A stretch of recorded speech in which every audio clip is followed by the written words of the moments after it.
आदरणीय गुरुजी प्रणाम। प्रणाम। गुरुजी मेरे कुछ प्रश्न हैं जो एक दूसरे से मिलते-जुलते हैं। जी। पहला प्रश्न है मेरा, अध्ययन किस स्वर में किया जाए ताकि उसका पूर्णतः लाभ मिल सके? जी।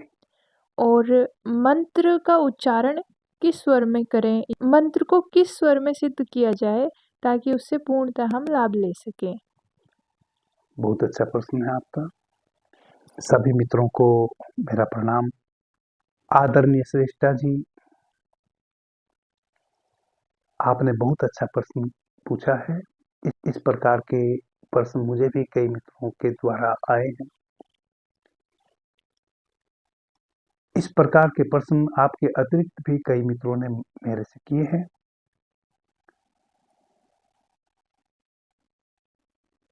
और आपके इस प्रश्न के माध्यम से मैं उन सभी मित्रों को भी उत्तर दे पाऊंगा। सर्वप्रथम मैं आज की इस प्रश्नोत्तर चर्चा पर आप सभी मित्रों का स्वागत करता हूं। आदरणीय मित्रों, हमारे 3 स्वर हैं, ईड़ा, पिंगला और सुषुम्ना। जैसे पीछे भी मैंने विस्तार से इस संबंध में बताने का प्रयास किया है। जब हमारा चंद्र स्वर बह रहा होता है, तब हमारे मस्तिष्क का जो दायां गोलार्ध है वह कार्य करता है, और मस्तिष्क का जो हमारा दाहिना गोलार्ध है, राइट साइड का जो मस्तिष्क का गोलार्ध है, जब वह कार्य करता है यानी कि हमारा चंद्र स्वर सक्रिय होता है, उस समय हम मन के तल पे बहुत स्ट्रांग होते हैं। जब हमारा सूर्य स्वर बह रहा होता है, हम सूर्य स्वर से श्वास ले रहे होते हैं, उस समय हम प्राण के तल पे बहुत स्ट्रांग होते हैं। उस समय हमारे मस्तिष्क का बायां हिस्सा, लेफ्ट साइड का जो गोलार्ध है, वह क्रियाशील होता है। और जब हमारी सुषुम्ना बह रही होती है, उस समय हम मन के तल पे, शरीर के तल, आत्मा के तल पे और समस्त इंद्रियों के तल पे स्ट्रांग होते हैं। यह जो ईड़ा, पिंगला, सुषुम्ना 3 हमारे स्वर है, इन तीनों स्वरों का यही गुण और धर्म है। जिस समय हमारा सूर्य स्वर बह रहा होता है, जिसको हम पिंगला नाड़ी भी कहते हैं, यानी कि हमारे दाहिनी नासिका से हम श्वास ले रहे होते हैं, छोड़ रहे होते हैं, रेचक कर रहे होते हैं, पूरक कर रहे होते हैं, वैसे समय पे हमारे मस्तिष्क का बायां हिस्सा क्रियाशील रहता है, जो प्राण के तल पे बहुत स्ट्रांग हमें बना देता है। जब हमारा चंद्र स्वर बह रहा होता है, उस समय हमारा राइट साइड का जो मस्तिष्क है वह क्रियाशील होता है, जो हमें मन के तल पे बहुत स्ट्रांग बना देता है। और जब हमारी सुषुम्ना नाड़ी चल रही होती है, यानी कि हम दोनों नासिका से बराबर श्वास बाहर छोड़ रहे होते हैं और बराबर श्वास भीतर ले रहे होते हैं, वैसी अवस्था में हम मन के तल पे, प्राण के तल पे और समस्त इंद्रियों के तल पे बहुत ही सशक्त और शक्तिशाली होते हैं। तो जब हमें किसी भी प्रकार का अध्ययन करना हो, अब अध्ययन भी कई प्रकार के होते हैं। अध्ययन करने का मतलब है कि जो भी हम अध्ययन करेंगे, जो भी हम पढ़ेंगे, जो भी हम सीखेंगे, वह जीवन पर्यंत हमारी स्मृति में रहने वाला है।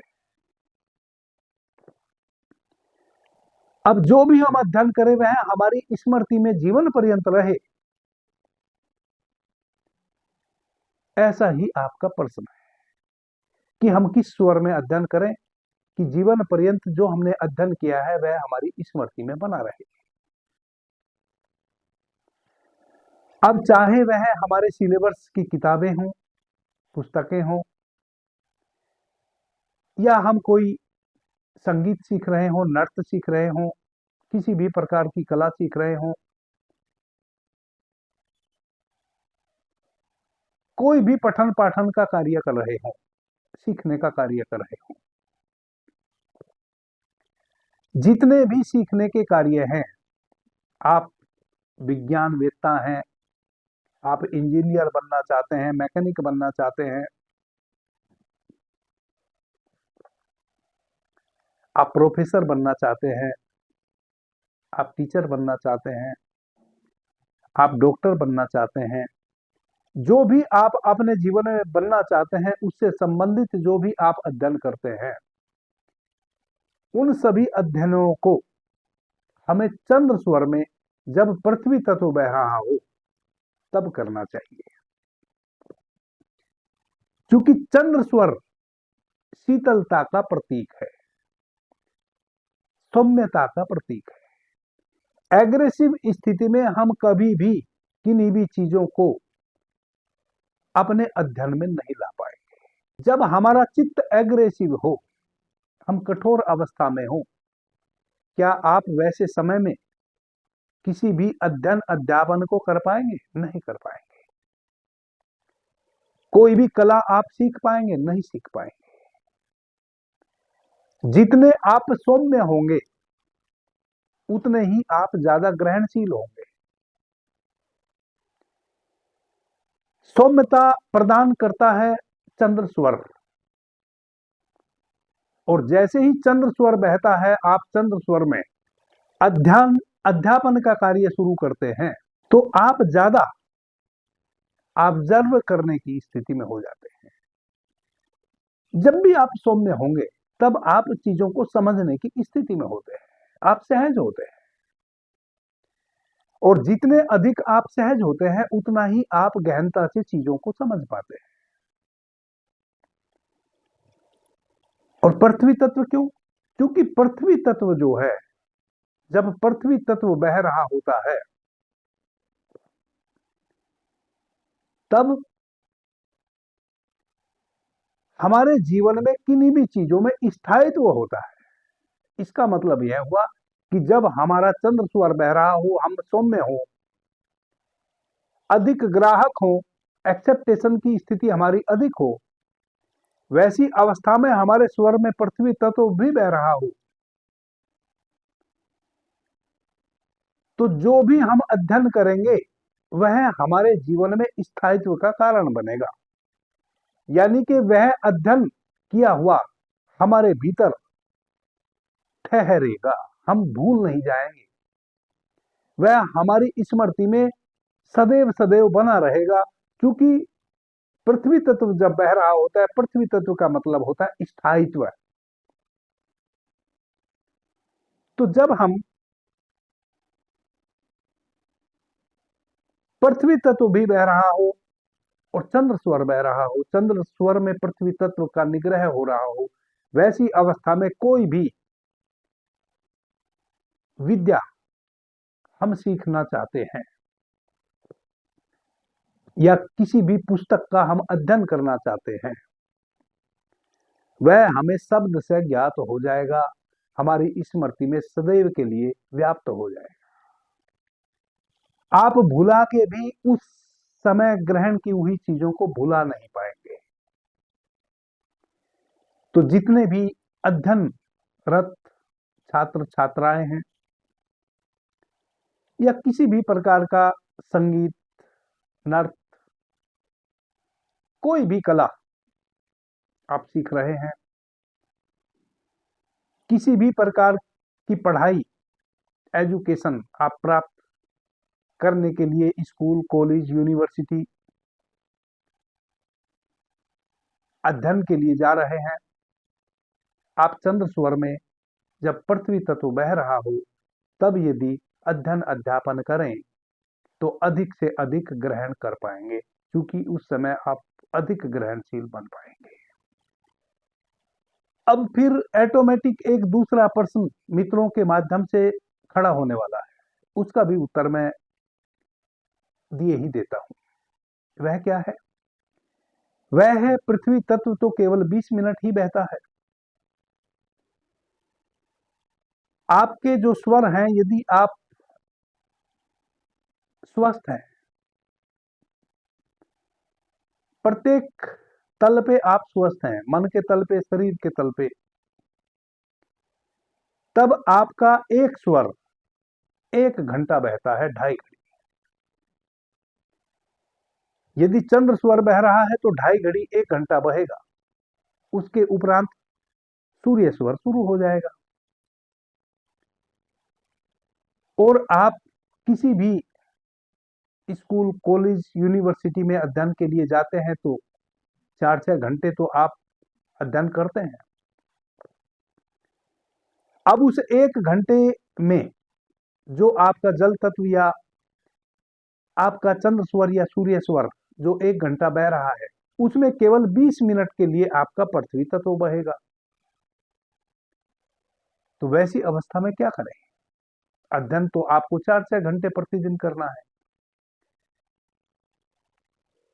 तो उसका उपाय बहुत ही सरल है। पीछे भी हमने विस्तार से उपाय बताए हैं। जिन मित्रों ने पीछे की चर्चाएं हमारी नहीं सुनी है, उनको उपाय भी मैं साथ साथ बताता चलूं। सर्वप्रथम आप अपने चंद्र स्वर को शुरू कीजिए। जब आपने किसी भी प्रकार के अध्ययन के लिए जाना हो, अध्ययन करना हो, तो सर्वप्रथम आप देखें कि आपका कौन सा स्वर बह रहा है। यदि आपका चंद्र स्वर बह रहा है तो बहुत ही अच्छे, तब तो बहुत ही अच्छा।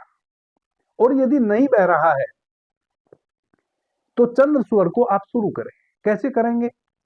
सूर्य स्वर बह रहा है, अपने बाएं हाथ की मुट्ठी को बंद करें, दाहिने हाथ की कुक्षी में ऐसे रखें, इसको दबाएं जोर से, और दाहिने हाथ के थंब से, अंगूठे से अपने सूर्य स्वर को ऐसे बंद करें।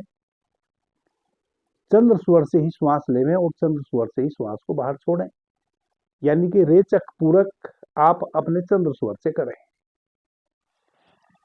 कुछ समय में ही आपका चंद्र स्वर शुरू हो जाएगा। जैसे ही चंद्र स्वर शुरू हो जाए, तैसे ही एक दूसरा कार्य साथ के साथ करें।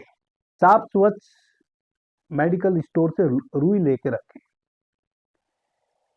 थोड़ी सी रुई ले, उसका गुट्ठा बनाएं, खूब टाइट उसको गुथ के ऐसे गुट्ठा बना लें, गोल गोल उसका गुट्ठा बना लें, और अपनी दाहिनी नासिका में उसको भीतर रख लें।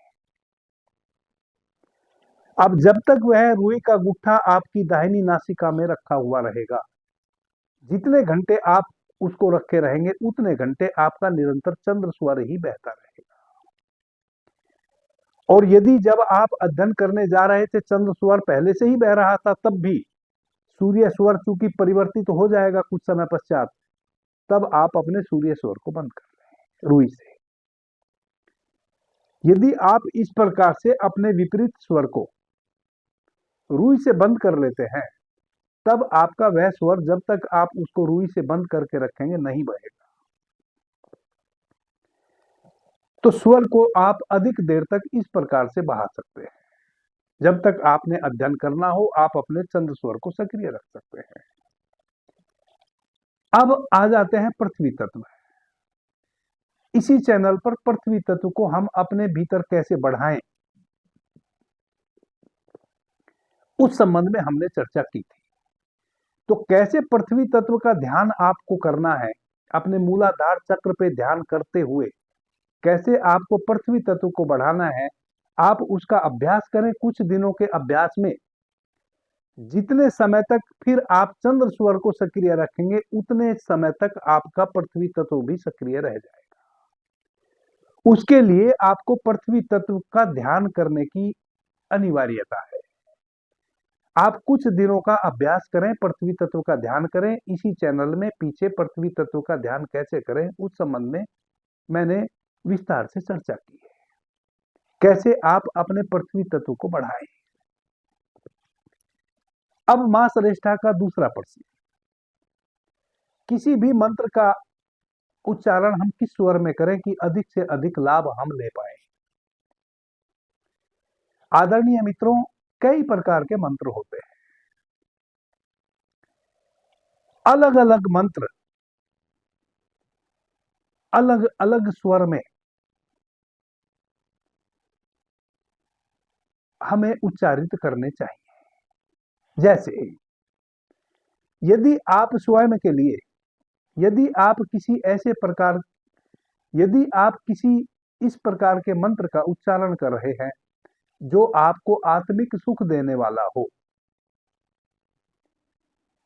किसी भी प्रकार का अपनी आत्मिक वृद्धि के लिए, आत्मिक सुख के लिए जिस मंत्र का आप उच्चारण कर रहे हैं, वैसे मंत्र का उच्चारण हमेशा आपको चंद्र स्वर में ही करना चाहिए। जितनी देर भी आप ऐसे किसी मंत्र का उच्चारण करें जो आपकी आत्मिक स्थिति को डेवलप करता हो, जो आपकी आध्यात्मिक शक्ति को बढ़ाता हो, वैसा कोई भी मंत्र आप सदैव अपने चंद्र स्वर में शुरू कीजिए। और जैसा कि अध्ययन अध्यापन करने के समय आपने अपने स्वर को सक्रिय रखना है, उस भांति से आप अधिक से अधिक समय तक अपने चंद्र स्वर को सक्रिय रखिए। चंद्र स्वर में ही आप किसी भी मंत्र का उच्चारण कीजिए जो आपके आत्मिक बल को बढ़ाने वाला हो, और जो मंत्र शक्ति प्रदायक हो, जिस मंत्र का उच्चारण आप इस कारण से साध रहे हैं या कर रहे हैं कि आपको किसी दूसरी बाहरी चीज पे उसका प्रयोग करना है, जैसे कोई झाड़ फूक करनी है, उस प्रकार का मंत्र आप सीख रहे हैं या उसको साध रहे हैं, उसका उच्चारण कर रहे हैं, यानी कि आपके मंत्र के द्वारा किसी दूसरे व्यक्ति पे उसका अच्छा बुरा प्रभाव पड़ना हो, वैसा कोई भी मंत्र आपको सूर्य स्वर में शुरू करना चाहिए। सूर्य स्वर में ही उसको सिद्ध करना चाहिए। सूर्य स्वर जब आपका बह रहा हो तभी उसका अधिक से अधिक उच्चारण करना चाहिए।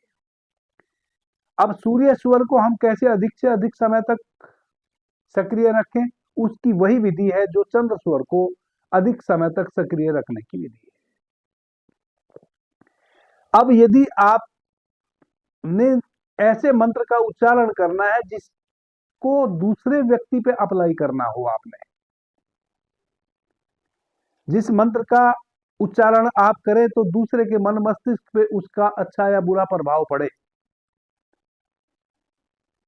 जैसे भूत इत्यादि उतारने वाले मंत्र, कोई कीड़ा काटा काट लेता है उसका जहर उतारने वाले मंत्र, और भी इस प्रकार के बहुतेरे मंत्र हैं जो आप उस मंत्र को स्वयं सिद्ध करते हैं और दूसरे पे उसका अप्लाई करते हैं, तो उसको कहते हैं मारण मंत्र, शक्ति प्रदायक मंत्र। वैसे किसी भी मंत्र को आप सूर्य स्वर में, जब आपके भीतर पृथ्वी तत्व या जल तत्व का निग्रह हो रहा हो, तब उनको आप साधिए, तो वह मंत्र बहुत जल्दी सिद्ध हो जाएंगे। और जब उस मंत्र का किसी दूसरे पर आपको अप्लाई करना हो, किसी का जहर उतारना हो, किसी का भूत प्रेत उतारना हो, तब आप सूर्य स्वर में ही दूसरे पर भी उस मंत्र को अप्लाई करें। आदरणीय मित्रों, जब हमारा सूर्य स्वर बह रहा होता है उस समय हमारे मस्तिष्क का बायां गोलार्ध कार्य कर रहा होता है, जो कि उस समय प्राण शक्ति अति से प्रबल होती है हमारे भीतर, और जितनी अधिक प्राण शक्ति उस समय हमारे पास प्रबल रूप में होगी, उतना ही अधिक शक्ति से हम उस मंत्र को सिद्ध कर पाएंगे। इस प्रकार के किसी भी मंत्र को सिद्ध करने के लिए एक विशेष प्राणिक शक्ति की जरूरत होती है। कहे कि जितने भी दूसरों पर अप्लाई करने वाले मंत्र हैं, उस मंत्र के पीछे जो मंत्र है उसकी जो ध्वनि है, उसकी ध्वनि जितनी तीव्र होगी उतना ही अधिक वह मंत्र प्रभावी होगा दूसरे पर। और मंत्र की जो शक्ति है, मंत्र की जो ध्वनि है, वह तीव्र और शक्तिशाली तभी होगी जब आप प्राण के तल पे अतिशय शक्तिशाली होंगे, यानी कि आप प्राणिक ऊर्जा से ओतप्रोत होंगे। और प्राणिक ऊर्जा से आप ओतप्रोत तभी होंगे जब आपका सूर्य स्वर बह रहा होगा, पिंगला नाड़ी बह रही होगी। और चूंकि किसी भी मंत्र को यदि आप एक बार साध ले तो वह हमेशा के लिए सध जाए, यानी कि वह मंत्र स्थायित्व रूप में आपके भीतर रहे, इसलिए पृथ्वी तत्व का चलना उस समय अनिवार्य है, क्योंकि पृथ्वी तत्व स्थायित्व का प्रतीक है। यदि पृथ्वी तत्व बह रहा हो सूर्य स्वर में, तब आप इस प्रकार के किसी भी मंत्र का उच्चारण करते हैं तो उस मंत्र की शक्ति सदैव सदैव के लिए आपके पास बनी रहती है। आदरणीय मित्रों, यदि आपने स्वयं पे शक्तिपात करना है, अपनी आत्मा की प्रोन्नति के लिए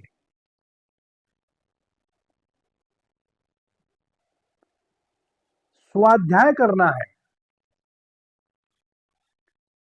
तब आप सुषुम्ना नाड़ी में करें। सुषुम्ना नाड़ी जब आपकी चल रही होती है तो मन के तल पे और प्राण के तल पे आप बहुत स्ट्रोंग होते हैं। किसी भी कार्य को सिद्ध करने के लिए आपको एक विशेष अनुपात में मन की शक्ति और एक विशेष अनुपात में प्राण की शक्ति दोनों चाहिए होती है। तो जब भी आप भीतर साधना करें, ध्यान करें, स्वयं की प्रोन्नति के लिए आप भीतर स्वाध्याय करें, यानी कि आंख बंद करके करने वाले जितने भी कार्य हैं भीतर अंतःकरण में, वह सभी कार्य यदि आप सुषुम्ना नाड़ी में करें तो वर्षों का कार्य महीनों में और महीनों का कार्य दिनों में और दिनों का कार्य घंटों में और घंटों का कार्य मिनटों में और मिनटों का कार्य सेकंडों में पूरा होता है। क्योंकि जब आपकी सुषुम्ना बह रही होती है उस समय मन के तल पे और प्राण के तल पे बहुत ही स्ट्रोंग आप होते हैं और समस्त इंद्रियां आपकी उस समय बहुत ही अधिक मात्रा में एक्टिव होती हैं। वैसी अवस्था में यदि आप भीतर स्वाध्याय करें तो क्षणों में आप बहुत गति कर सकते हैं। यह अवस्था उनकी होनी चाहिए जो साधक हैं, जो ध्यान करना चाहते हैं, जो समाधि में उतरना चाहते हैं, जो स्वयं को जानना चाहते हैं, जो स्वयं के भीतर छिपी उन शक्तियों को उगाड़ना चाहते हैं, जिन शक्तियों को लेकर आप इस पृथ्वी पे जन्मे हैं, जो आपके भीतर शक्तियों के अपार भंडार भरे हैं। उन शक्तियों को यदि आपको उपलब्ध होना है, यानी कि स्वयं का अनुसंधान करना है, स्वयं में जागरण से भरना है, स्वयं में स्वयं की यात्रा करनी है, तब आप सुषुम्ना स्वर में करें। अब सुषुम्ना स्वर में करें, सुषुम्ना तो क्षण दो क्षण के लिए चलती है। जब हमारा एक स्वर दूसरे स्वर में परिवर्तित होती है तब 12-13 श्वास नेचुरली हम सुषुम्ना में लेते हैं। कभी कभी अकस्मात घंटे 2 घंटे 10 घंटे भी हमारी सुषुम्ना चल जाती है कभी कभी। तब सुषुम्ना, और हमें यदि स्वाध्याय करना हो, हमें स्वयं के भीतर उतरना हो, स्वयं के प्रकाश में भीतर नहाना हो, जो कि सुषुम्ना में संभव है, तो सुषुम्ना नाड़ी को हम कैसे सक्रिय करें अधिक समय तक। आदरणीय मित्रों, इसी चैनल पर मैंने करीब 10-15 दिन पहले एक चर्चा की थी। वह चर्चा यह थी कैसे हम स्वयं से अपने स्वर को परिवर्तित करें और पूरे दिन में कितने समय परिवर्तित करें, यानी कि पूरे दिन में आप किस प्रकार से कितने कितने समय अपने स्वर को परिवर्तित करें तो आपके स्वर पे आपका आधिपत्य हो जाए। उस वीडियो को आप देखें, सुने, विस्तार से उसमें मैंने चर्चा की है। अभिप्राय यह है कि जब आपका सूर्य स्वर बह रहा हो तब आप अपने चंद्र स्वर को सक्रिय कीजिए, और जब चंद्र स्वर सक्रिय हो जाए तब फिर वापस अपने सूर्य स्वर को सक्रिय कीजिए। जब सूर्य स्वर सक्रिय हो जाए तब फिर वापस अपने चंद्र स्वर को सक्रिय कीजिए। इस प्रकार से यदि आपके पास समय है या आप इस प्रकार की साधना करना चाहते हैं, अपने स्वर पे अपना आधिपत्य पाना चाहते हैं, तो 21 दिन तक निरंतर जितना अधिक से अधिक समय में आप दिन भर में अपने स्वर को वापस चेंज कर सकते हो, उसका अभ्यास कीजिए। तब आपको अपने स्वर पे आपकी पकड़ हो जाएगी। फिर आप सुषुम्ना स्वर जितने समय तक बहाना चाहेंगे उतने समय तक आपका सुषुम्ना स्वर सक्रिय हो जाएगा। निरंतर 50-60 बार यदि आप अपने स्वर को चेंज करेंगे 21 दिन तक, तो आपको पता चल जाएगा सने सने कि वह कौन सी अवस्था होती है कि सूर्य स्वर चल रहा होता है, वह कौन सी अवस्था होती है कि चंद्र स्वर चल रहा होता है, वह कौन सी मानसिक अवस्था होती है कि हमारा सुषुम्ना स्वर चल रहा होता है। आप केवल बस उस मन की उस स्थिति को भीतर अनुभव करेंगे कि आपका वही स्वर चलने लगेगा जिसको आप चलाना चाहते हैं। आदरणीय मित्रों, आगे भी हम सूक्ष्मता में, आगे भी हम सूक्ष्म तल पे यह सब चर्चा आपके समक्ष लाते रहेंगे। अभी के लिए इतना ही। आपने मुझे ध्यान से, प्रेम से सुना, उससे मैं बहुत अनुग्रहित हूं। सभी मित्रों को मेरा प्रणाम, धन्यवाद। हर हर महादेव।